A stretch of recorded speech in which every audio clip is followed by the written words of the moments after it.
संवैधानिक परिषदको रिक्तता, संवैधानिक निकायहरूको नियुक्तिमा रहेको रिक्तता हटाउनु पर्छ कि पर्दैन? अनि यसका लागि तपाईले पर्खिरहने हो 3 महिना 6 महिना?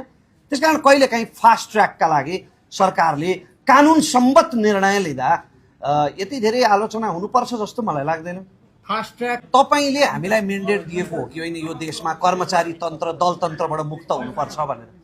तपाईले हामीलाई मेन्डेट दिएको हो कि होइन यो देशमा मेरिटोक्रेसीको आधारमा नभइकन नातावाद कृपावाद भाइ भतिजावादको नेताहरूको चाकरी चाप्लुसीको आधारमा महावीर पुनले भने जस्तै त्यसरी गरिएका राजनीतिक नियुक्तिहरू खारेज हुनुपर्छ भन्ने तपाईले आम नागरिकले दिएको मेन्डेट हो कि होइन हामीलाई? अब यो मेन्डेट आखिर अध्यादेश मार्फतै आए पनि यो संसदमा जानै पर्ने हो कानुनी रूपमा, होइन र? अध्यादेश पनि त संसदबाट पारित हुनै पर्छ नि। तर प्रक्रियागत रूपमा कहिलेकाहीँ अलि धेरै समय लाग्ने कुराहरू तत्कालै, किनभने हामीले त डेडलाइन सहित बाचा गरेका छौँ नि त 100 वटा कार्यसूची सरकारको सार्वजनिक गरिरहँदा। त्यसकारण ती बाचाहरू यथाशीघ्र पुरा गर्नका लागि कहिलेकाहीँ अध्यादेशको आवश्यकता पर्छ।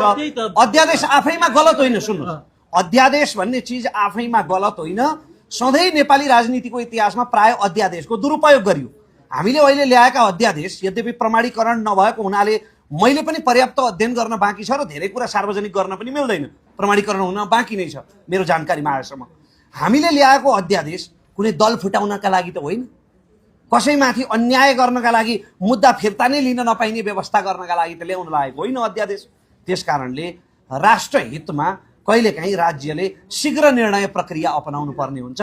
यसमा त्यति धेरै आत्तिनुपर्ने तातिनुपर्ने केही छ जस्तो मलाई लाग्दैन। संसद बोलाइयो, संसदले अधिवेशन आह्वान गर्ने अनि स्थगित गरियो, त्यो बीचमा नीतिमाथिको प्रश्न हो के?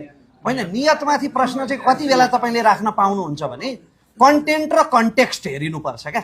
अध्यादेशभित्रको कन्टेन्ट हेरिसकेपछि चाहिँ राष्ट्रहित विपरीत कन्टेन्ट रहेछ, स्वार्थ सिद्धिको कन्टेन्ट रहेछ, हाम्रो कुनै व्यक्तिगत अभिष्ट पुरा गर्ने कन्टेन्ट रहेछ भने पो तपाईँले सरकारको नियतमा प्रश्न उठाउन पाउनुभयो त। कन्टेन्ट चाहिँ राष्ट्रहितमा रहेछ भने त्यसलाई झन् फास्ट ट्र्याकमा लैजानको लागि, किनभने हाम्रो संसदीय प्रक्रियामा त अझै पनि धेरै बाधा अडचनहरू छन्।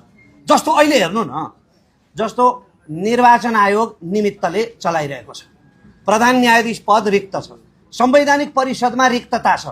कुनै बेला 3-3को स्थिति भयो भने के गर्नुहुन्छ संवैधानिक परिषदमा? त्यो बाधा अडचन फुकाउनु पर्छ कि पर्दैन? संवैधानिक परिषदको रिक्तता, संवैधानिक निकायहरूको नियुक्तिमा रहेको रिक्तता हटाउनु पर्छ कि पर्दैन? अनि यसका लागि तपाईले पर्खिरहने हो 3 महिना 6 महिना? त्यसकारण कहिलेकाहीँ फास्ट ट्र्याकका लागि सरकारले कानुन सम्बद्ध निर्णय लिँदा यति धेरै आलोचना हुनुपर्छ जस्तो मलाई लाग्दैन। फास्ट ट्र्याकमा चाहिँ नि संसदबाट